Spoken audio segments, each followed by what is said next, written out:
guys, I'm Si and welcome to Ace Podcast Nation, the home of the Danny Batten Fight Show. And as you will see to my left, Danny Batten is looking 20 years younger. He's grown hair and he's looking very different. Now, Danny is still travelling back from Fight Island, so I'm very happy to welcome Cage Warriors featherweight Mr. Ben Ellis back to fill in for the legend himself. How are you, Ben? You alright, buddy? Hi, mate. Very good. Thank you. Thank you for having me on. No, it's all good, mate. I appreciate you coming on and filling the shoes of the guru. But loads to talk about, mate. So we may as well get straight back into it. A couple of stories to touch on. As two proud Welshmen, it seems to be should start with friend of yours, friend of the show, two-division Cage Warriors champion Mason Jones signed with the UFC. I think that was like the worst kept secret going. Like everyone knew he was going there, didn't they? But he was just waiting for it. Yeah. I know you know him very well. But obviously, what do you think of it, and how do you think he'll do? Well, like you said, it wasn't really a surprise to anyone. Two-weight world champion of Cage Warriors, the only one since McGregor. He was going to go, wasn't he? Yeah. But in terms of how he's going to do, I think he's going to do awesome. In all fairness to him, I think the old stereotype of MMA is for Brazilians and Americans is long gone now. We've seen enough champions from plenty of different countries, and hopefully he can get right to the top pretty quick. Yeah, that we were just talking now before we come on air. Like some of the divisions in the UFC, some of them are so stacked, it's unbelievable.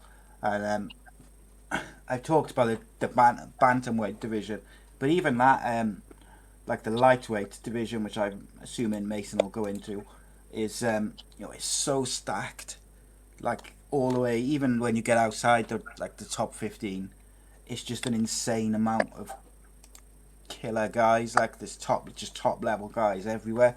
Which when you get to the UFC, that's what it is, isn't it? It's just every division's like it. Yeah. But when you've got like your ranked 15 is like Donald Cerrone and ranked 13 is Gregor Gillespie, then you know it's going to be, every fight's going to be tough, isn't it? Yeah, 100%. Like you say, I mean, there's probably 10 to 15 guys outside of the top 15 who, skill-wise, could easily be in there on a different day and maybe in the future. So, it's to be fair to them, they've got an absolute mountain of talent in pretty much every division, to be fair, but lightweight probably is the most. And I mean, another Welshman, Jack Shaw, has just had, they just announced, again, not a very good, particularly kept secret, that he's fighting, I think in October. I think I remember off the top of my head is October the 27th, I think. But that bantamweight division again is just crazy, like how deep it is. Like we looked at that in detail a few weeks ago, and like you can get like the unofficial rankings of like the top 50. Oh yeah. So I know UFC only does like the top 15, I think, don't they? But you can get like unofficial ones, and we were looking at them, and the names, mate, outside of that top 15 were just ludicrous. Yeah. Like you were just talking like, I think there was a couple of former champions in there, and it's killer. It's just it's surprising, I gotta say, how deep their divisions are. But I think that's why they're also able to cut guys if they're not doing it, because their divisions are so deep. Yeah, that's it. And they definitely control the vast majority of the supply. So now that you mention it, though, it surprises me that they don't do rankings all the way through for all of their guys. Yeah, I think it would be better, wouldn't it? Do you know what I mean? Like if you could kind of have like all of them. What do you think? I mean, every fighter in there is going to have at least a few thousand followers, and then if it's one more thing to draw their attention to, like rankings, then why wouldn't you? And it wouldn't even be that much work. It's not as if they spend a great deal of effort on the rankings at the minute. Is at halftime? It doesn't make any sense anyway. No, but people do look at it. Yeah, I look at the rankings like every week on the show. We'll have a little look and see who we'd match up guys with next and stuff like that. Yeah. But I mean, we'll talk about another Welshman, third Welshman, in a couple of minutes, in John Phillips in a minute when we get on to the fights from last night. But I do wonder whether his next fight will be in the UFC, unfortunately. I think the thing which he's got on his side is that he's very entertaining to watch. So if you put him against the right type of striker, you'll get a good fight, if nothing else. So, I just hope he won't be short of options anyway, though, because No, he won't. there's so much stuff you can do. Like, even if you went like bare knuckle boxing, that was it, BKFC or whatever. Like, I think he'd do really well in that. Like, when you look at all his finishes in Cage Warriors and before UFC and early UFC, he had some cracking fights. Like, yeah, I've never trained with John, but the boys who have all say literally no one on earth hits like him. yeah, Like, he's ridiculous. Some of the boys were talking to the SBG boys when we were in Dublin for Bellator, and they said the same thing. So he just hits like an absolute train. But there's such a clear route on how to beat him. I feel like even if they put him in there now with a guy who's 99% striking, he'd probably wrestle John. Like, it's just dead blueprint in there. Yeah, we'll go to the fight now. But I thought, I was expected a bit of a strike fest, and it obviously didn't go that way. I was looking for the fight who Jack Shaw was fighting. 7th of November, he's fighting Taha. Don't know much about him. Do you know anything about him? He fought Nad. He fought Nad at featherweight. This might be his first fight at bantamweight. Oh, right, okay. I know he's only recently gone down, so it's either his first or maybe his second. He's all right. He's not bad. He's not an assassin. I think Jack will handle him, to be fair. Yeah, it'll be interesting. I'm looking forward to seeing him fight again. Anyway, it's gonna take someone really good to give Jack a fight. In all fairness to him. Yeah, he's looked quite dominant, hasn't he? Yeah, he really has. The UFC so far, particularly, but even in Cage Warriors, like when we were in lockdown, me and Danny were looking back at all the old UFC cards, and then someone asked us to look at like the rise of Jack Shaw and look at all his Cage Warriors fights, and I think we only got 5 in or something, but I think there was in those first 5 or maybe 6, there was one fight which went outside of the first round. The rest of them were just over as soon as he got his hands on them, and there's a reason why he's so highly rated, but as we've seen recently at Cage Warriors and we've seen last night, sometimes being highly rated don't always result in continuous victories. It's fighting at the end of the day, as you know better than me, and it's whoever performs on the night at the highest standard is going to be the one who pulls off those victories. Yeah, to his credit though, I feel like he's built this style in a way that's designed to win. Yeah, doesn't take a lot of risks on the feet. He's tight with his guard, his wrestling. I mean, obviously his wrestling's outstanding. He gets to the back. I think he's built this style where unless somebody is going to be an unbelievable wrestler and be able to put him on his ass, I feel like with his striking and his pressure, it's going to take somebody to basically knock him out to beat him. Yeah, I think it's a brilliant style in terms of the likelihood of you winning. Yeah, 100%. I think people underrate his striking as well. I see people in comment sections on social media and stuff, and they'll be giving it he can't strike or he can't this, but I think people don't give him enough credit for his all-round game. He's not just a wrestler. So I'd be really interested to see how he goes next, particularly this next 12 months. I think could be massive for him. Yeah, I think so too. You know what people are like. It's trying to think of an example off the top of my head of somebody who technically does a lot wrong striking, but because he's wild, may get a few knockouts. They won't have anything to say about that guy striking. But then somebody like Jack, who to his credit is really technical the way he strikes, and it's because he's not swinging and putting people out on the feet, they criticise it. So yeah, I doubt he takes any notice to that, because I think to his credit, the way he strikes is really good. Yeah, it certainly is. Right, let's get into the fights from last night. We'll fly through the prelims and then we'll go to the main card. I mean, in terms of the prelims, the main 2 fights I want to focus on really was Said. I can never bloody say the name. Nurmagomedov.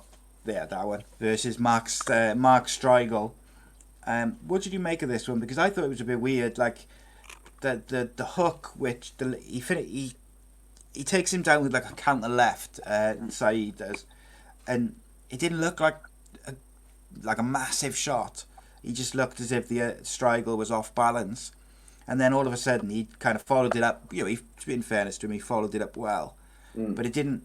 That initial strike didn't look like something Like that would have rocked him. No. Yeah, I'd be really interested to know how much weight he cut for that, because I know the guys who've cut a lot of weight in the past and been sparked because of it, I've always said it was just one of those things where they get tapped with something and their whole equilibrium would go. Yeah. And it just seemed to be like that to me. Like I say, it didn't look like a hard shot.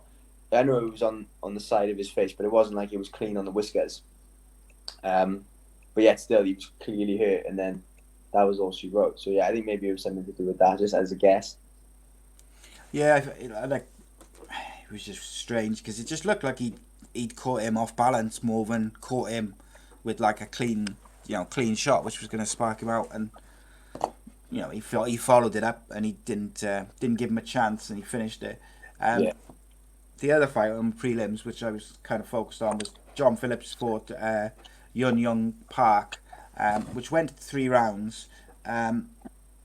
It was quite one-sided, though, in the way the fight ended up going. It was 30-25, 30-25, 30-25.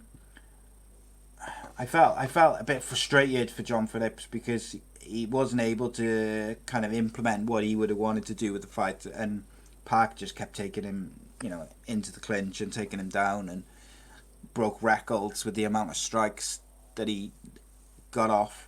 And I mean, I saw someone on social media, I think it was MMA Wales, they put up a post about John Phillips and that, but they basically said like not many guys would take that many strikes and still be going, like.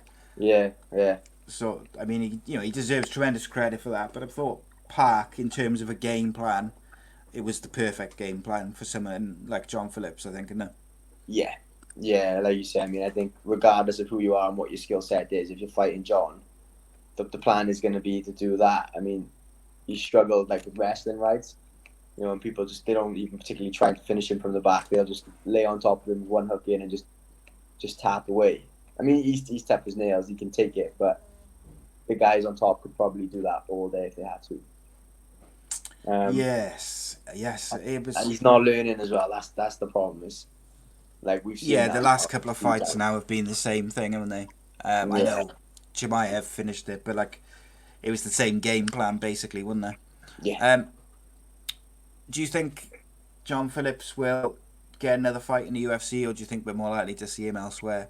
No, I think elsewhere. Just historically, you look at some of the names that have been cut. I think what is John? I think he's maybe 1-5, 1-4. Yeah, something like that. Yeah, either or. I mean, we've seen guys cut on 2-2, 1-2, sometimes even with an equal record, maybe whatever, and they're out. And I know people will like feed the narrative of he's entertaining, and he definitely is. But if you take like the fact that we're Welsh and we obviously want him to do well aside, when he's fought in the UFC, he spent a lot more time just getting beat up from the bottom than he has hurting people on the feet. Yeah, unfortunately, yeah, that's it, isn't it? And like you say, like from a Welsh point of view, I'd much rather, I'd rather him stay there and go and have like go on a win streak. But ultimately, I think he's lost 3 on the bounce now, maybe more than that. Yeah. I think there's like you say, like we said off camera, there's such a career potential for him in bare knuckle though. Oh, do you know, when I read that, and I think again, it was like credit to MMA Wales, I think it was them, they put up like a big post just talking about like John Phillips, because I think people have been criticising him, and they pointed to some of his victories in Cage Warriors and his early days in like Bama and stuff, and they said like BKFC would be perfect for him. Yeah, it really would. He's got so much power, like, and he'd be so entertaining because he'd still be looking for those knockouts, like, even though it's a different sport as such, he'd still fight the same way, you'd think, wouldn't he? Yeah, and it's not as if he's all power. I mean, he's a tough guy as well. I mean, thinking about the knockout he had in the UFC, the one he had early on in the fight, the guy clipped him clean early on, and he just didn't even acknowledge it and just absolutely buried him. And that pretty much is bare knuckle boxing. It's really hard to block because there's no gloves. And again, you can only slip so many shots. So it's pretty much you land, I land, and then you definitely don't want to play in that game with him. Yeah, I mean, one of my favourite fights, which he'd been in the UFC, was him versus Marshman. And that was like an awesome fight, that was. But like, I just look at that. Oh, I don't know, I can't remember. But I think I off memory, I think I had it slightly different to what the judges had it, but I can't remember. They give it to Marshman, didn't they? But to be fair, I thought John won that. I mean, if the striking was, I don't know, say 55-45% in favour of Marshman, he probably was landing a little bit more on the back foot. 100% of the pressure was coming from John. Yeah. So I'm like, well, if the striking is somewhat equal, that's supposed to be when cage control comes into it. And the cage control was 100% to John. Plus he knocked him down. So I was a bit confused by that. Yeah, not the first time there was being like confused by some judging decisions and stuff. But like I was just looking, and he beat Divosky in September 2019 via KO in like 17 seconds. Yeah, that was. And then he lost. And then he lost to Chimaev, and then obviously Park last night. And then before that, he had lost to Marshman and Holland and Bird. So he was on a three fight losing streak. Then he won, and then he lost another 2. So he's like 1-5. So like you say, going on as much as I would like him, I don't want to see him get cut. I think when you look at historically what the UFC do, it's difficult to see how they keep him. Yeah, definitely. Because there's a lot of fighters who are very entertaining at the end of the day. Do you know what I mean? Yeah. There's a lot of fighters who will go all hell for leather with strikes and stuff. But we'll see. Yeah. So yeah, that was there anything else on the prelims which kind of caught your eye, mate? Oh, I forget the guy he fought, but Gamrot, the one who headlined the prelims. Oh yeah, Guram Krute versus Mateus Gamrot. Oh yes, that was a fight and a half. This is bonkers, mate. That was 20 split decision, 29-28, 28-29, 29-28 to Kuteladas. You liked that one, mate? Did you? Oh, I just thought it was incredibly high level for 2 UFC debutants. It just shows the amount of skill outside the UFC. I mean, I know those guys, to their credit, like they're at the very top of other promotions. But it's not as if like they're early days in their MMA career. No. But like the other thing as well, such high level. The other thing as well is like it's their UFC debuts, but because like people don't outside of like the UFC, people don't know who they were. And then you see him pull off a fight like that, which, like you say, was like technically just so good. And you wonder, what other talent is out there which people don't, even like people like myself who watch a lot of MMA. Like I wonder, like how much of it, because I watch the UFC and then I watch Cage Warriors and Bellator and like maybe some European stuff. And I wonder then how much is out there over in America and Brazil and all these places where I don't watch any kind of stuff which is under the UFC. Yeah. I tell you what, another one is guys who don't even compete. Like it's a bit of a cliche in combat sports, isn't it? Like every gym will have one guy who's maybe competed once or not at all. But when it comes to sparring, put him in with anyone, even guys who are full time. Yeah. And he runs rings around them. There's a guy at Renzo Gracie's, and this is jiu-jitsu, it's not MMA. But I forget what his job is. They did say, anyway, he's got a full-time job, and he rocks up in the evening, and they put him on the mat with anyone. Like Gordon and Nicky Bryan, Gary Tonin, and apparently he does well. Yeah. But again, no one knows who he is outside that gym. No. Funny enough, I'm sure Danny said there's someone like that at BST. Every gym they try and get him to, like, do to commit to it full time or whatever, and he's not interested at all. Yeah. But I enjoyed that fight. It was one of my favourites actually on the card, I think, to watch. The main card opened with a good one as well, mine, which was Thomas Almeida versus Jonathan Martinez. What did you make of that one? Again, similar to the Gamrot fight, just really, really high level from the pair of them. Thought Almeida looked good at featherweight, like a bantam. He just, he had that gaunt, skinny look to him. He looked like he starved himself for a month. Looked rough. Yeah, extremely so. I think he got wobbled a fair few times, well, even in fights that he won. But fair play, Martinez clipped him a fair bit, and he looked so much more durable. He never really looked in trouble, did he, in this fight? So when you compare that to the previous couple. Yeah, considering who he's in there with as well, because Martinez is a beast. Yeah. And he was hitting him hard, and like you say, he just looked so much more durable. But again, it was like a very, very high level fight, but it was one where Martinez was always just slightly ahead. Did you give all 3 rounds to Martinez? Yeah, I think I did. Granted, narrowly.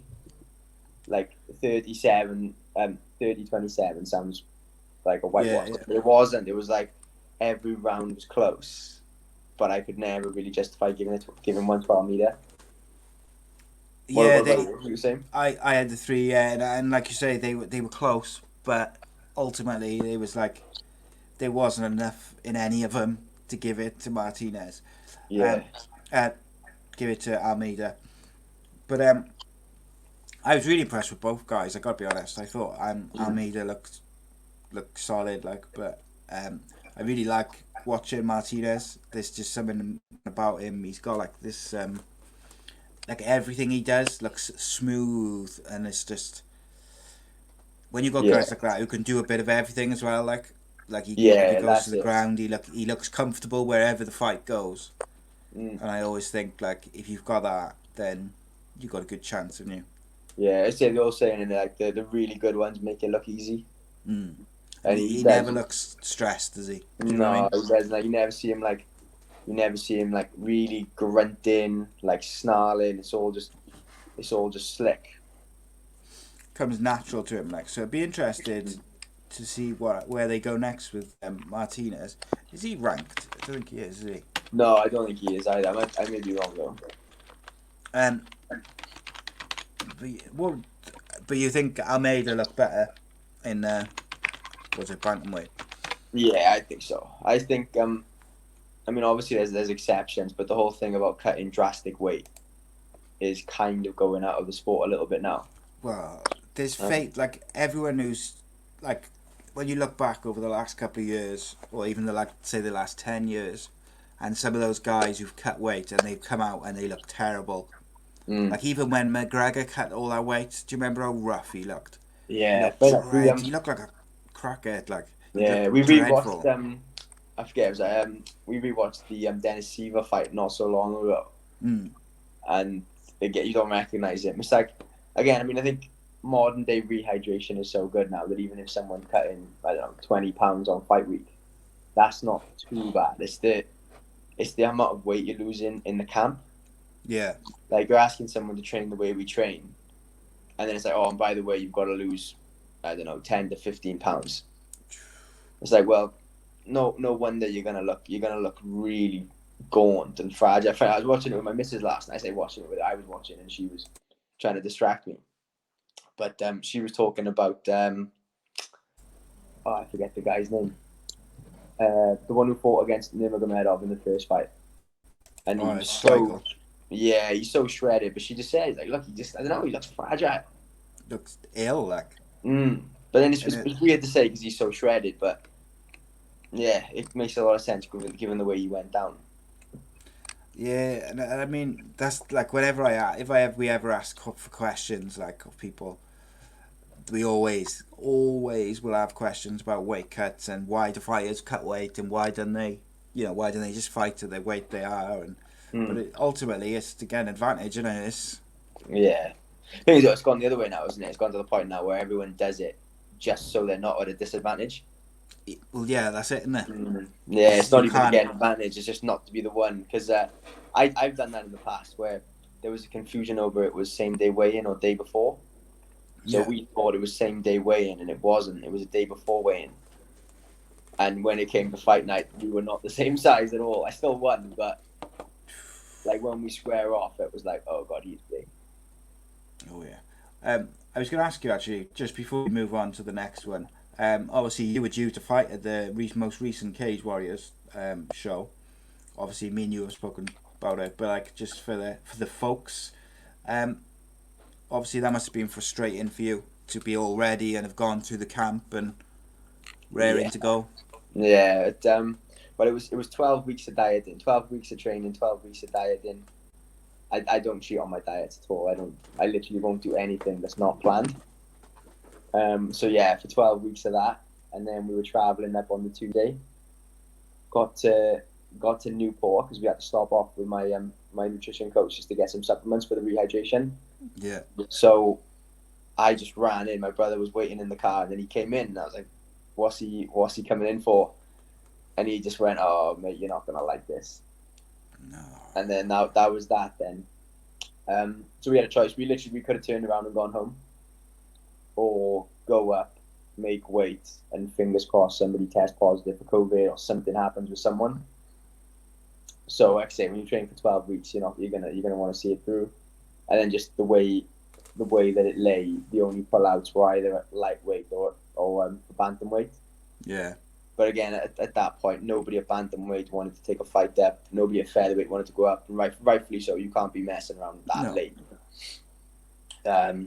So yeah, that was that. But yeah, I'm not lying. I'm a little bit pissed off about that because, by all accounts, the reason that it didn't happen was just because they didn't read him or his team or both.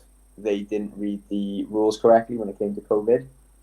So they wanted people to come up later in the week to be with him, and then they didn't realize that because of the COVID stuff, you had to be there the whole week. Yeah. So as far as I'm aware, the choice was go up on your own or don't go, and he didn't go. What? Again, there's two sides to every story, so I won't condemn. Yeah, don't want to completely bury him, but that's but like. Yeah, when we found out, I was kind of gobsmacked, and my coach Wayne Samways turned around and literally just said, "Look, if it was a choice if Ben had that choice, he'd be going up 100%." But like you would, if you've just spent 12 weeks training, why would you sacrifice that fight just because someone can't travel with you?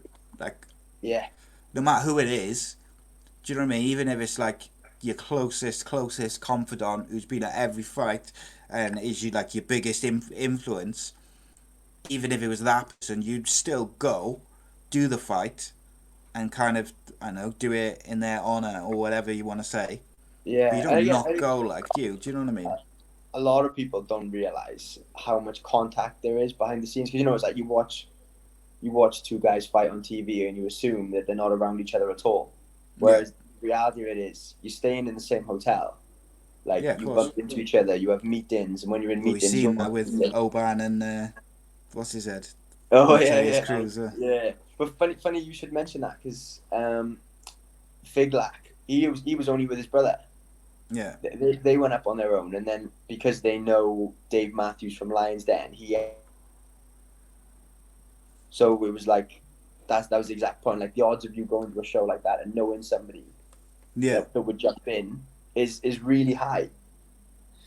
And even if somebody had messaged me saying, "Look, he hasn't got a corner, so we both go with no corners," I was like, "Fuck yeah." To be honest, if you don't know it by fight night, you're fucked anyway. Yeah. So yeah, disappointing, mate. I gotta say, like I was disappointed, and it's nothing to do with me. Like obviously, I'd been interviewing fighters in the build up to that event, including yourself, and we'd had you on this show. So like I knew how up for it you were, and I was up for it. I was well up for it, like watching all the Welsh boys fight and stuff. And then it was just like, it's off. Like, yeah, no, thank you. It is a shame. I haven't heard anything from Cage Warriors in terms of opponents yet. I'm pretty sure I'll be on in December. Yeah, there's another one another trilogy, isn't it? Yeah, that's it in London this time. So the location doesn't matter so much now without a crowd, but they said I'm going to be on that. They're just trying to fix the name. I don't know whether it'll be Crawford again or somebody else. It really doesn't matter. I feel like I'm going to smash so many of them anyway. It really doesn't matter to me who it is. Just put me in there with someone. I've had 3 cancelled fights now in 2020. Yeah, he might not want to fight you now though because he's pissed you off a bit. So you might No, be like, I was going to stop him anyways. So it makes no difference. But yeah. I'm champing because say I'm good friends with Mason. Mason's now 10-0, 2-time champion. And if Yeah. it hadn't been for pulled out fights this year, I'd be 5-0. Yeah. So it's still half of what he is, but I'm even worse now. So Yeah. he gets to take the piss out of me. Well, hopefully December, mate. Yeah, that's the plan. So next up we had Claudio Silva versus James Krause, with James Krause defeating Claudio Silva by unanimous decision, 30-27 times 3. I have only seen the first round of this one. You've seen the whole fight then? No, I haven't. This is pretty much the same all the way through. Yeah, you've seen the first, you've seen it all, yeah. What did you make of this one? To be fair, even me saying that might be a bit generous to Silva, because I know he partially got to his back in the first and he didn't for the rest of it. Just poor from Silva. He had one route to try and win, and that's not enough, and it hasn't been enough for a while now in the UFC. And again, like, I mean, I'm not sure how good Silva is in pure jiu-jitsu, but everyone knows jiu-jitsu now. It's like, so for that to be a route to victory, you're gonna have to be like Damian Maia level. Like, it reminded me of like when Chrome Gracie fought Cub Swanson. And again, the whole thing was about getting a takedown, and I can't remember who was commenting, but they even said, they were like, look, these guys have had a jiu-jitsu match, and Chrome won by 2 points. So like the whole narrative of, oh yeah, if Chrome gets this takedown, his job done, is miles from the truth. Yeah, and again, MMA grappling is different again, and MMA grappling experience with Krause has done shared load of that. So what made him think that's enough? I don't know. And he was in shit shape as well. Yeah, he didn't look the best shape, did he? Yeah, I mean, it's not a bodybuilding competition, but he's carrying excess fat, and I'm like, well, how hard are you training if you're carrying that shit? So yeah, you got to be prepared, have you, like physically and mentally, whether he was or not. I don't know. Like, his record is it's really impressive. Like on paper, like he's only lost twice. One of them was his first fight, and he lost because of an illegal elbow, which you can kind of excuse in like your first fight. That was back in 2007, and then he lost. In the UFC? So 1, 2, 3, 4, 5, 6. That was his 6th fight in the UFC. He's done alright then. Yeah, he beat. Who's he beaten? He beat Leon Edwards by decision, split decision. Oh yeah, I remember that. That was in Brazil, and that was his welterweight debut. And he's had performances on the night. He had a catchweight fight on the Covington Lawler card, but I don't know. It's weird. Yeah. Like he just didn't look. From the little, like I said, I didn't catch all of the fights. I caught like the first round and a little bit of the second round, but not much. He just didn't look sharp. Like didn't look sharp at all. No. Whereas James Krause, like I don't think necessarily James Krause is like a world beater necessarily, but he looked switched on. He looked focused. He looked prepared. Yeah, it was weird because I mean, Silva was landing a decent amount just from semi-faking a takedown and lunging with like an overhand. So like you say, Krause by no means was razor sharp himself, but he's just picking him apart. He was just waiting for it when he like those counter shots and stuff, and like Krause kept just hitting him with those like counter rights as he was as Silva was swinging in. Like, he was just picking him off like. In that first round, and like you say, if it carried on like that, but yeah, I was surprised when I've just looked at Claudio Silva's record, how good it is. Yeah, compared to that fight, like, I wasn't expecting that. So, I'm have to go and watch some of his stuff now to see how we got. Because Leon Edwards in particular, like I mean, I can't really remember the fight. Yeah, he really is, and like I know Usman got Edwards down okay, but we rewatched that maybe like a month ago, maybe less, and it was it was a lot less one-sided than what I remember from watching it live. Mm. Like, yeah, he struggled to keep him down and get him down. So if Silva manages it, just we'll have to go and rewatch that. Yeah, that calls for some rewatches. Next up was Jim Crute versus Modestas Bukauskas, which is obviously Danny's fighter. Did not go to plan. Like we spoke about off air, like Modestas is so highly rated by anyone who you speak to, from particularly like the European MMA scene, but even the guys who I know, like in Canada and America, they've all heard of him. They all know of him. He was never able to implement his plan, and I do feel like Jimmy Crute was a little bit. He felt like he'd been a bit disrespected in the build-up. Like everyone was talking about Modestas this, Modestas that, and I was talking about Modestas because I know him and I know Danny, and I kind of obviously going to talk about what you know more, but like judging by some of Jimmy Crute's comments after the fight, I think he felt like he was a bit disrespected. Obviously, he's in the top 15 now, basically. He was ranked 16th before this. And it kind of started off, it was a bit tentative, and then Crute hit some leg kicks, but they weren't like so brutal that they were going to, they were chopping him down. They were just nice leg kicks, and then he got Modestas against the cage, and he just, I think he kneed him in the groin. Fight was stopped briefly, and then when they came back, Modestas was you could see he was trying to keep his distance to nail like a big kick. You could see the way he was trying to set it up, and as he went for that big sort of kick to the midriff of Crute, he just caught him. Boom with I think it was a right counter right or a right hook. Yeah. And as he stumbled back, Modestas, he kind of twisted as well, so that when Crute followed it up, Modestas was almost not looking, if that makes sense, because he had sort of twisted around, didn't he? Yeah. And he caught him again, and I think he hit him. So he hit him with the big shot, then he twisted, and then he hit him another 2 times, and the ref jumped in. Modestas did kind of looked at the ref as if to say, like, what are you doing? Like, I'm all right. But when you get it with 3 massive shots like that, like they were real big, clean shots, most referees are going to stop it there because he was on deck as well.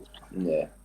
But, Modestas is good enough to come back from it. That was a massive fight for him. A big step up in quality as well. Yeah. From what he's fought previously. Like when you compare Jimmy Crute to the guy he fought on the first Fight Island card, it's like night and day. Yeah, it really is. But what did you make of this one, mate? Just while I have a quick look at something. Yeah, to be fair, I say Jimmy Crute, I think Dan Hardy commented on it. It just looked like he planted his feet, and any time Modestas so much as twitched, he was going to try and meet fire with fire. Yeah. And it was just one of those situations where his hands were a little bit quicker than Modestas' feet. I mean, we've seen that go wrong so many times. Like someone tries to meet a kick, and it doesn't. The kick lands, but in fairness to him, he was honed in. And like you say, in terms of the finish, right, when someone spins, so they're facing the wrong way, they eat another one, and then they go down. Like most refs are going to stop by now, no matter how witty you are. And don't get me wrong. Like I was desperately wanting Modestas to win. Like I wasn't being like impartial for the podcast. Like I wanted Modestas to win. Yeah. I consider him a friend. Like, and I was gutted, but I can. Most referees would have stopped it at that point. And like I just look at now. So the guy he fought on the first Fight Island was Andreas Michailidis, who's a Greek fighter. And then when you compare his record, like he's got a decent record around Europe and that, but like he was making his UFC debut at that on the Qatar versus Aig card against Modestas. When you consider that fight, so they were both making their debut on the prelims. To then what was this third fight from the top on the main card against basically a top 15 fighter. That's a massive jump up. Yeah, and I just wonder whether on the UFC, isn't he? Say again. Crute's had a few in the UFC now, hasn't he? Yeah, God, Jimmy. And like, I just wonder whether they could have given. Like, I know that. I know Modestas. He just wants to fight the top guys, like, and prove himself, which all fighters do, don't they? Like, at the end of the day, like, if Cage Warriors or UFC offered you like a top 3 featherweight, or someone who's ranked like 20th, you're going to take the top 3. Yeah, because you want to stamp yourself on the division, don't you? Yeah. But it's just one of those things. So Jimmy Crute he's 12-1 career wise. He's had UFC now. So he had a fight on the Contender Series, which he won versus Chris Birchler, if you count that as the UFC, I suppose. But his official UFC debut, he fought Paul Craig, then he fought Sam Alvey, then he lost to Misha Serkinov via submission. But that was ages ago as well. That was on the Cowboy versus Gaethje card in 2019. Oh shit! So, yeah, like, he's been around a while. Like, then he fought Michelle Oglashavik, which he won, and then he's so he fought. The last time he fought before this was on Felder versus Hooker, back in February of this year. So I mean, he's been in the UFC a while, but like, and that's what I mean. He's experienced as well as being like a top 15 guy. Yeah. Obviously, I'm talking in hindsight, like, and talking as someone who was, supporting Modestas and that. Like you say, I mean, it's 4 fights in the UFC, plus a fair bit of time in the UFC. Like, with that time, you don't know how much like he's leaned on the UFC. The fight place, etc. The Apex and that. Yeah, like there's all this stuff he can use to aid his training, like even like financially. Yeah. Although we know the UFC guys aren't getting paid what they should be, it's enough where generally you can supplement your training the way you want to. Like, it's all advantages. And then especially if you're based in America, I think, as well, isn't it? If you're based in America, you've got an advantage because you've got like the Apex Center and all the teams which are based in America as well. But I'd be excited to see what comes next for both fighters, because I know like Modestas will want to fight today, like to make up for it. Yeah. And Jimmy Crute's on a bit of a roll, so it'll be interesting. But next up was the ladies.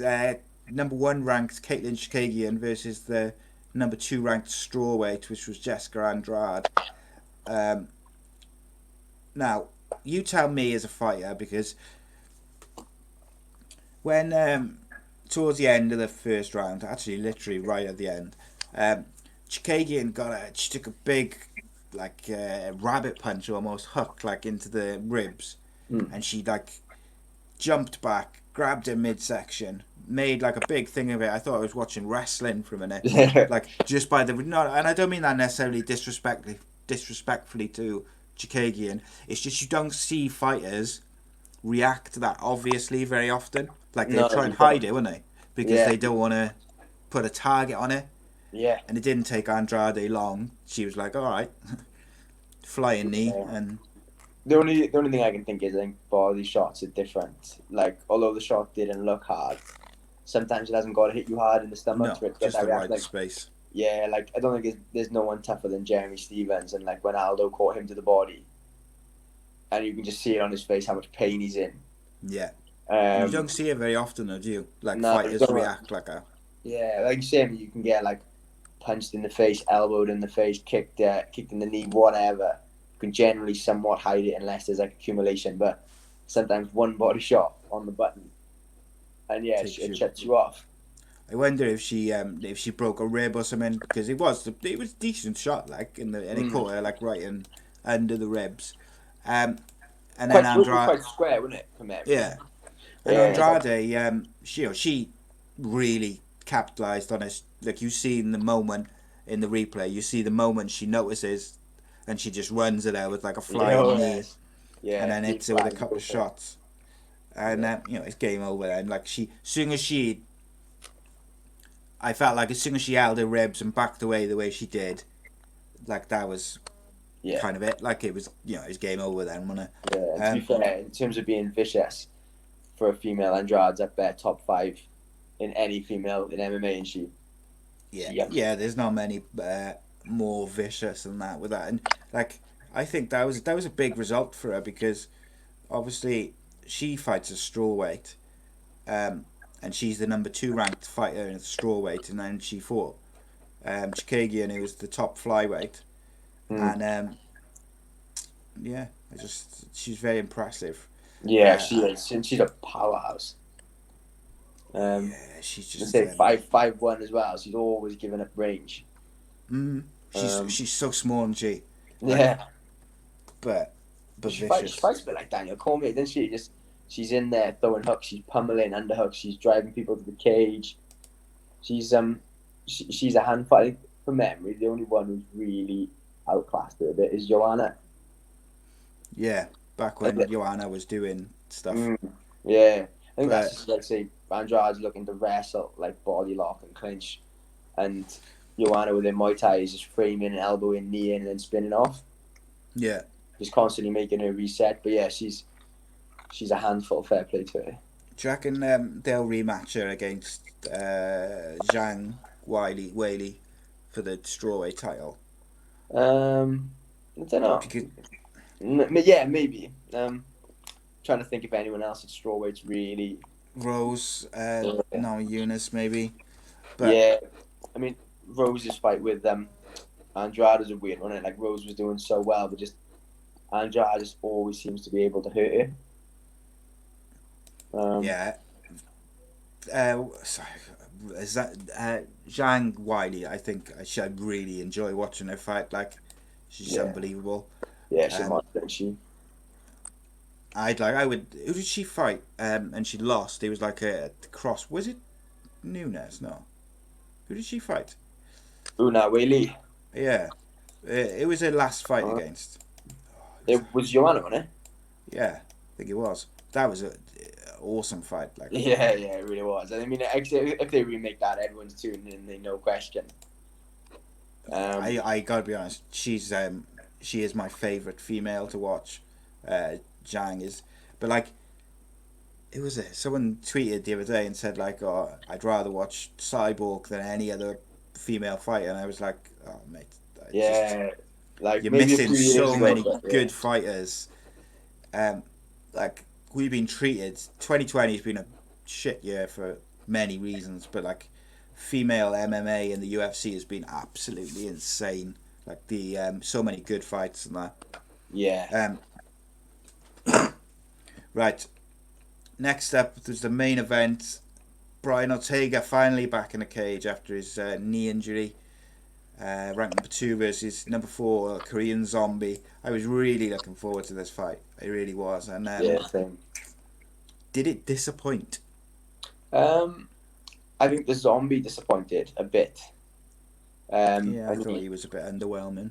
Yeah, credit to Ortega. He was winning from the first second pretty much to the last. So if something was going to change, it wasn't on him to do it. Yeah. It's on the guy who's losing. And again, I think, like, I don't know. I mean, I thought Ortega looked awesome, but he's just, where I think he's learned is he's faking takedowns. He's grabbing the leg. I mean, he only finished one takedown, but he was constantly grabbing his leg or tapping his leg, and everyone's going to be respectful of that because of his jiu-jitsu. And we saw how much that opened up his striking. I mean, from memory with Max Holloway, I don't think he shot on him once. It's like, with some of these guys who are legit strikers, and the Zombie's obviously a legit striker, you've got to MMA fight them. You've got to make them think about everything.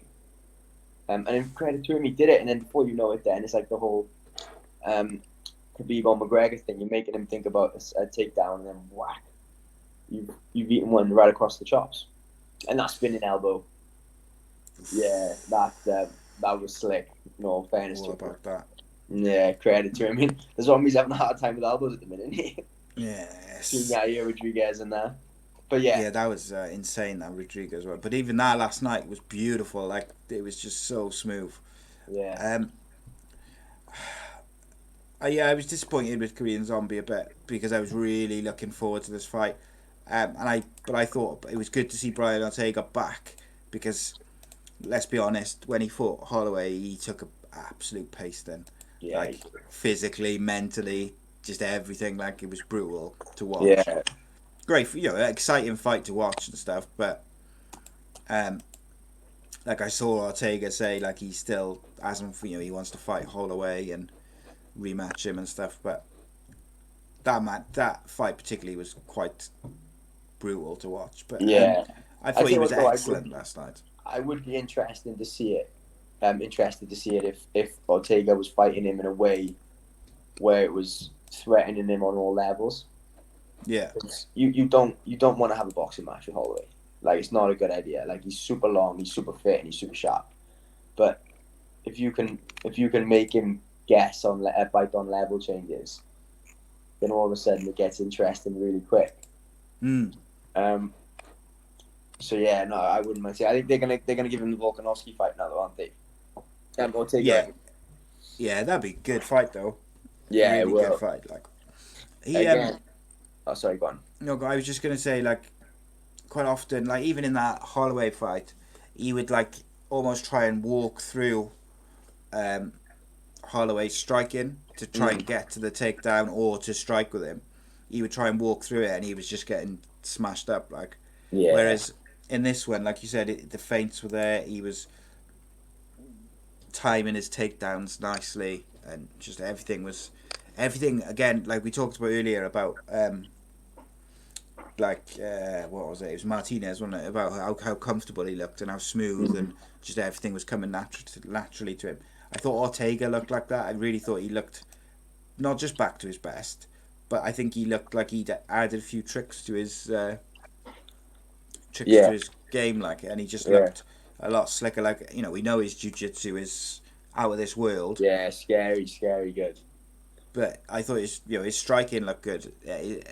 Everything looked pretty good, like with him. Korean Zombie, I guess it is what it is, I suppose. Like it's interesting, but like the more technical you're striking, the better the Zombie will do with you. Like we've seen him counter jabs with his right hand so many times in like different ways. But sometimes it's just someone with a weird style. Like I would say Ortega has a weird style. He's unique, isn't he? Yeah, like herky-jerky with his movements plus the threat of his grappling. And then before you know it, the Zombie's getting cracked. But I think in terms of a technical stand-up fight, the only guy I can recall outstriking him is Aldo. Like, and that's prime Aldo as well. Like, it probably is, isn't it? Yeah, there's no denying how technically it is. And sometimes it just takes a weird style to unravel that. Oh yes, but again, say when he's not winning the striking battle, and then someone like me is saying he needs to do something to change it. It's not easy to do that on Ortega because you're not going to want to take Ortega down. No. But again, maybe that's when you do it. That's when you do fake the level changes back to him. Grab his leg, lift it up, let it go. As he's bringing his leg down to the floor, you smack it. Like it's as simple as that, and that's very much what Ortega was doing to him. Like I said, I think from memory, he only finished one takedown himself, and that's after he clipped the Zombie. I mean, I gotta say, like, it's fascinating listening to you, like, because I was gonna ask you, like, what could Korean Zombie have done different, like, because I felt like he was kind of just doing the same stuff, like he wasn't changing it up at all. Yeah. Whereas, and like you said, like we said with Ortega, he was feinting takedowns, he was going in, coming out, his striking was good, and he, like you say, he's got that weird style. But I felt like Korean Zombie didn't adjust. Yeah, like in all five rounds, he kept making the same mistakes, or not even necessarily mistakes, but like he wasn't adjusting his game plan because of what Ortega was doing, and I think like you had to do that after the third round. Just having 3 rounds of the same thing, it was like, yeah, come on. I think that more than anything else is like the indicator between a good fighter and a great fighter. Somebody who will literally turn the fight on its head, and like, but not only that, but do it with enough time to change the result of the fight. Like the best example of it is like Henry Cejudo. Like he's in a 5-round fight against Moraes, and then in the second round, he's walking him down. Yeah, it's like just just instantly, as soon as it's not going well, it's like, right, I'm gonna win. I'm gonna win, and I'm gonna do what I have to do to win. Like, there's so many times where we see guys lose 2 rounds, and then they mix it up in the third and do really well, and it's like, well, mate, you've left yourself in a Left it borderline. too late, like. Yeah, it's like, well, even if you 10-8 him, you're gonna draw. So you've got to stop him, and it's not easy to stop these guys. Like Bisping, to be fair, is really good for him. Really good with this, where like if someone is clearly losing 10-9, it gets to 2 minutes 30 seconds of the second round. So it's not Bisping, it's DC. So he thinks of it from like a wrestling mindset. It's like, well, we are now at the halfway point, so you need to win the second half of this fight in the same manner you just lost it, just to get a draw. Yeah. And it makes so much sense, but so many guys, they're not able to change it. But then, like, sometimes I think, like, I ask Danny this all the time, obviously as a coach, like, is that down to the coaches to say, right, we need to change it up, you know, do something different, or is it down to the fighter to, you know, have the fight IQ to be able to say, right, this is not working, I'm losing this fight, I need to do something different? Maybe a combination of both, but for me, it's 100% down to the fighter. I think you're the one in the cage, you're the one fighting. Yeah. I think where your coach's responsibility is, you know, all year round in the training room, it's like, look, if I'm trying to achieve X, Y, Z, how are we going to go about it? That's your coach's responsibility to teach you. Well, one second, I'm gonna have to jump into the next room because my phone's about to die. Yeah, I think so. In the training camp, that's your coach's responsibility to give you the knowledge and the weapons. But in the fight itself, that's on you. I think the only time it potentially becomes the corner's responsibility is when they're telling you it's all good when it's not. Like, oh god, I'm pretty sure that happened on Saturday. Yeah, the zombie. Yeah, I think after round 2, his corner was telling him to keep doing what he was doing. It was either the Ortega fight, or it was in a fight I was watching of him in the week where they were telling him it was okay. It was the Aldo fight. When he fought Aldo after round 2, they said, "Oh, it's going well. Keep doing what you're doing." I think Brian Stan was commentating, and he's just like, "What the fuck is that?" Yeah, like it's a lie, like. And it doesn't. I'm you know, I understand wanting to keep your fighters' morale up and, you know, boost them, whatever, boost confidence, whatever. But if you're telling them like stuff that's not gonna help them, then it's pointless you being there. Yeah. Do you know what I mean? Because, like, first and foremost, by telling him that, he could think like I'm 2 rounds up when he's probably 2 rounds down, and also it's not going well. Like, yeah, I think as well, like, maybe like you start to doubt your own perception of what's going on. Because it's happened to me, like, particularly like in the more tough fights, you lose track of what's going on. So like when your coach comes in and you trust what your coach is saying, it can like bring you back, not to reality, but bring you back to the moment a little bit where you get your bearings. Whereas if someone comes in and he's just telling you something and you're like, oh fuck, that's not what I thought was happening. Yeah. And then you start to second guess yourself. Well, of course, yeah. Yeah, I guess if you were God, this is going terrible, this, like, in your head, you're thinking, I got to change it up. You get to your corner and they're like, oh, yeah, great, wicked, this is the best fight you've ever done, well done, keep doing what you're doing. It's like, that's going to be in your head then, isn't it? Because my coach and I have got a great moment on this because, say, touch wood, like, all my fights have gone pretty well so far. I've only lost 1 round, and on the round that I lost, on the way back to the corner, I literally remember thinking to myself, like, fuck me, you just lost that round. Like, first one you've lost. And then, obviously, I was pissed off. And when I got to the corner, Lou Long was just laughing at me. He goes, oh, nice to see you in a fight for once. And it just literally just brought everything back to reality, and it's just calm. And you just think to yourself, right, well, there's no way I'm losing this fight. Yeah. Whereas, like, say, I see a lot of guys, they're either telling you you're doing fine, which you know you're not, so that's no good. No. Or they're a little bit, oh, mate, yeah, you can do this, like acting like a cheerleader. And again, you don't really need a cheerleader. You just need someone. Technical advice or whatever, calm you down. Again, calmly. And then a little bit of technical advice. You just drop the water and get on with it. Yeah. Tell you what they, like, I can imagine, like, sometimes in a frenetic fight, like the fighter's gonna obviously focus so much on defending, attacking, whatever it may be, that the coaches might spot something which you don't as a fighter. So obviously they might see a difference. So you want that advice, don't you? You want that technical insight or whatever. But what you don't need, you don't need a cheerleader, do you?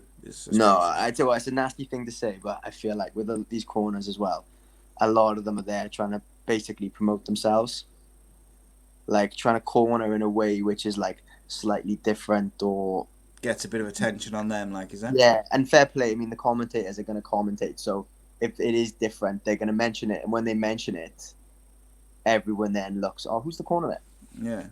I see a lot of that, and I don't like it. I'll have to keep an eye on that. Yeah, I mean, you'll see they say or do stuff which is weird, and you're like, well, why are you saying that? Like, again, obviously, it's not everyone, but no, I know. All right, just to finish this off, mate, because I know you got to go. Just going to do some quick predictions of next week's ridiculous card. And this is with some fights have been called off this card as well, which is mad. It's still this good. On the prelims, we got Umar. No, you can say it. Nurmagomedov. He's out. He's out, is he? He's out. He got staph. Ugh, right. I'm so upset because I was looking forward to watching him. So is he related? Is Umar related to Khabib? He is. His cousin. Cousin. But Saeed is not related to them. No. Right. But his brother signed for Bellator, didn't he? Oh no, that's his cousin as well. That's okay. That's a guy called Usman. But I've been watching Usman and Umar for a while, and they're good. It's weird. I've seen a bit of Umar. He looks good. Oh mate, and again, they don't really fight like Khabib at all. I mean, they can obviously they got good grappling, good wrestling, but they don't fight like him in the slightest. They both got quite a good tie set. I listened to Mike Schwick's podcast from AKA, and he's had them all on obviously because Khabib's fighting, and they started a freestyle wrestling like when they were 7 or 8, but then from 12 onwards they were doing Muay Thai, and then they went back to freestyle wrestling and kind of did a bit of both, and then combat sambo to MMA. I mean, they're both in there throwing question mark kicks, spinning back kicks. Nice. I'm gutted that fight's off. That was one of the fights I was really looking forward to, like, the most. So you just ruined my night now. Oh man, I was so upset. I texted my brother just for crying faces. Oh, I am genuinely gutted by that now. So we got Nathaniel Woods fighting Casey Kenny. Casey Kenny's been out for a while. Nathaniel Wood needs a win. Which way do you see this one going? I think Kenny. I want Nathaniel to win because obviously the UK base and stuff, but that Kenny's good. He's really good. It's a big fight for Nathaniel Wood, isn't it? It's on the early prelims, which I'm kind of surprised at because, Casey Kenny's a good fighter, which shows how stacked the card is. Yeah, that's it. But that'd be a cracking fight, I gotta say. I hope Nathaniel Wood. I want him to win, but Casey, like you say, Casey Kenny is very, very good. Then on the other prelims, we got Alex Oliveira versus Rakhmonov. I don't know much about Rakhmonov, but I always enjoy. To be honest, I like Alex Oliveira though to watch, so he's always entertaining. So yeah, he's a handful, isn't he? Yeah, he is a handful. He's really good. He's just stupid. He makes bad decisions, doesn't he? All the time. I'm like, how? It's like every fight he makes a stupid decision and gets finished. Yeah, tapped out or knocked out. I don't understand how he does it. Even with like rule breaks, he's doing something which gets him in trouble.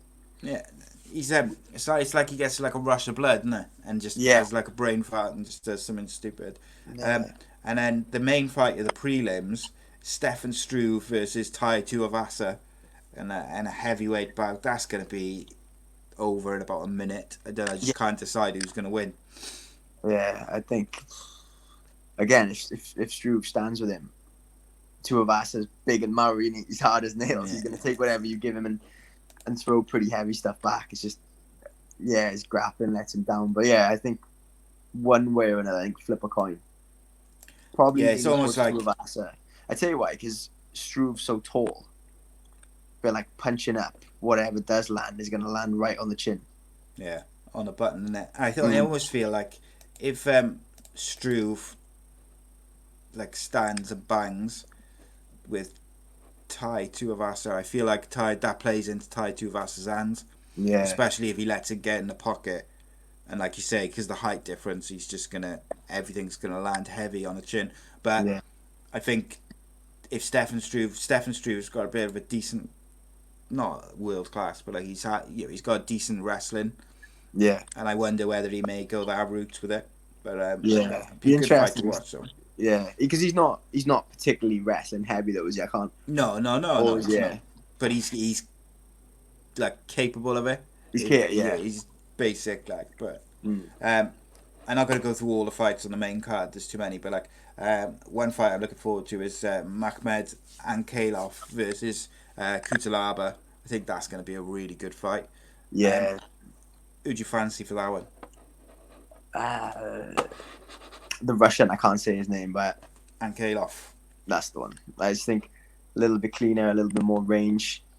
And Kutalaba, again, he's just weird, and he does some weird stuff. Yeah. Like, I know the last fight stop, but it's like, what was he doing? I like Ankalaev. I really enjoyed his last fight, so I think I'd take him. And I think a sleeper on this card will be Cynthia Calvillo versus Lauren Murphy. They're ranked like 3 and 4 in the flyweight division. I think they're going to be the women have, like you said, done really well in 2020. They put on some absolute classics. And I think this might be a bit of a sleeper. I think probably like in Lauren. I think.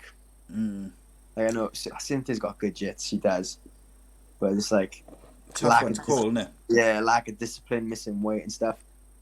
To be fair, I think whoever wins has got the worst of it because they're getting closer to Valentina. Yeah, it's like, is that really a benefit? Yeah, no, it's really not at the minute. Islam Makhachev versus Rafael Dos Anjos. Oh, that's off. He got COVID. I know, mate. It's breaking my heart as well. All the fights I'm looking forward to as well.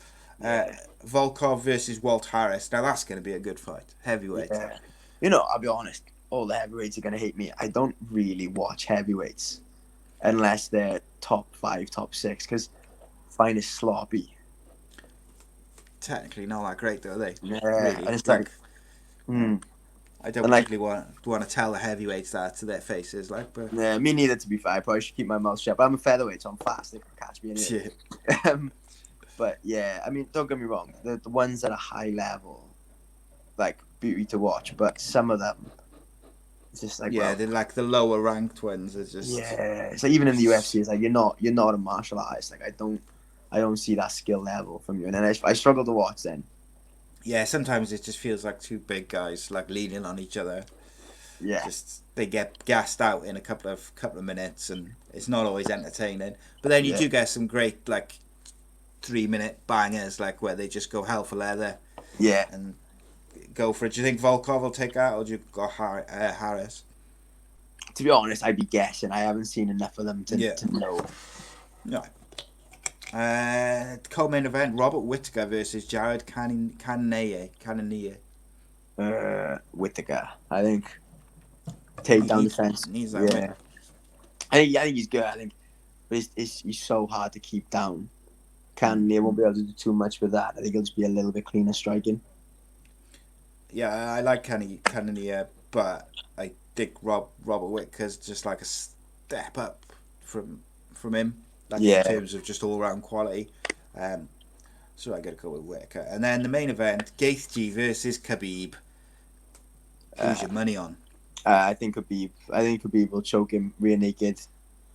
I think everyone gets. I'm a massive Justin Gaethje fan, like absolutely massive. So good, did he? Yeah, but there's such a big difference between MMA wrestling and even folk style wrestling. Folk style wrestling is so much more applicable to MMA than freestyle. But it's not the same thing. Like we've seen guys take down Gaethje. Yeah, he's been taken down quite a few times. Like his takedown defense is 80%. It's not that high. Yeah. But credit to him where he is exceptional is getting up, because that's basically just folk style. But Khabib's the best at riding people from the back, and I think he's just gonna break him down. when Gaethje lifts his hips, he'll just jump the back. So obviously Gaethje's an NCAA champion, isn't he? Yeah. Previously, what's the difference between the two styles? Yeah, I'm not an expert, but the main difference is in freestyle. If you get taken down, they'll go belly down to do with the point system, and Right, then if they can stay belly down for long enough, they get stood back up. But folk style wrestling, it awards riding points, so people get really good at, if they're on all fours, standing up, and then likewise then they get good at keeping people on all fours. Got you. So yeah, that's to be honest, for that specific area, that's why it's better for MMA. Like pretty much all of my stuff for MMA in terms of ground and pound has come from folk style wrestling. But again, MMA wrestling and wrestling are very different. I'm sure. Different. Yeah, and I might be wrong, but I get the impression that when Gaethje spars, he spars like he fights. Yeah. As in, like, just, you're not taking me down, I'm going to strike with you. And then his wrestling sessions is wrestling, like bent over at the waist. Yeah. Whereas all of Khabib's, well, say his when he's grappling, when he's sparring, it's basically the same as MMA. Like, he's going to use that same type of stuff, that same type of style. So if you compare the minutes, he's got a lot more practice doing the position that they're going to be in the cage, in my opinion. The calf kicks make me nervous, though. I just think, well, to shoot, you've got to step forward, and when you step, he will blast your calf. Yeah. Do you think Gaethje is his biggest challenge yet? Yeah, 100%. I think, I thought he was going to smoke Ferguson. That Khabib, I mean, I think, again, he won't have too much trouble taking him down. And it's... So, you just said that Gaethje is because a lot of people have made a lot of like, oh, Gaethje can, he can match him for wrestling, but Gaethje's wrestling, like in terms of being taken down and that, is not that great, is it? No, in the UFC, it's 80%. And again, in his last fight with PFL, I forget the guy's name, but again, he got him down. When he got him down, Gaethje went to all fours, like you would in folk style. You go to all fours to stand up. Yeah. And then the guy was on his back. I mean, credit to Gaethje, he didn't get tapped. But he got there. And then, like, it seems as if everyone's referencing his college wrestling career. But it's like, well, there is a decent amount of information we've seen in his MMA fights. Yeah, of course. It's just you got to go. I mean, again, it's like, it's snippets though. Yeah. Like, you're talking like, for like I say, a 15-minute fight, there might be, say, 5 seconds from this fight, 10 seconds from that fight. And then when you piece it together, I think that's kind of where I ended up. But then the flip side of that is, you had a wrestling match with Jordan Burroughs, who's like right at the top of the wrestling game. Jordan Burroughs had a nightmare taking him down. But again, they were bent over at the waist. That's so different to MMA. Yeah, it's going to be interesting, isn't it, to see how it goes. Like, I saw earlier today, there was an interview with Khabib saying once he's beaten Gaethje, he wants to fight Michael Chandler, but only if Chandler beats what's his name? I can never bloody pronounce it. Islam. His training partner, Islam Makhachev. Yeah. Like, I know Danny's a massive for Michael Chandler, and he said he'd like to see the Khabib fight between the two.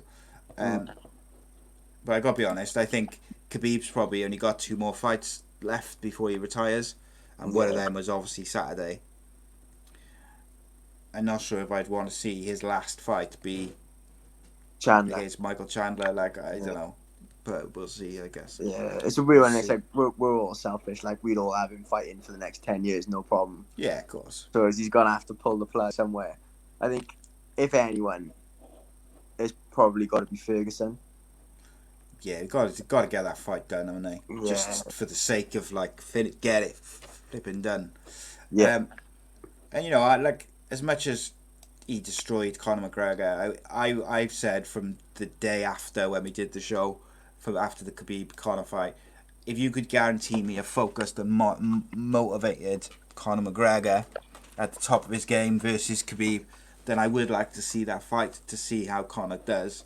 simply because I felt like Conor McGregor didn't prepare very well for it, and I think he also was so focused in on Khabib's wrestling that he didn't do what had got him to the dance. Like, he didn't do the stuff that had got him where he was, and Yeah. I don't know. I see what you're saying. I don't necessarily think Conor would win. Yeah, I maybe just just be would like better. to see it. Yeah, Like, see if I it would made like a to see it difference. too. Yeah, I would like to see it too. I think if they fight 100 times, Khabib's winning 85.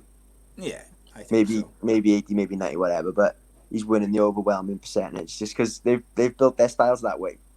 Where like Conor's looking to hurt you really badly with strikes, whereas Khabib's it's just such a risk-free way of fighting.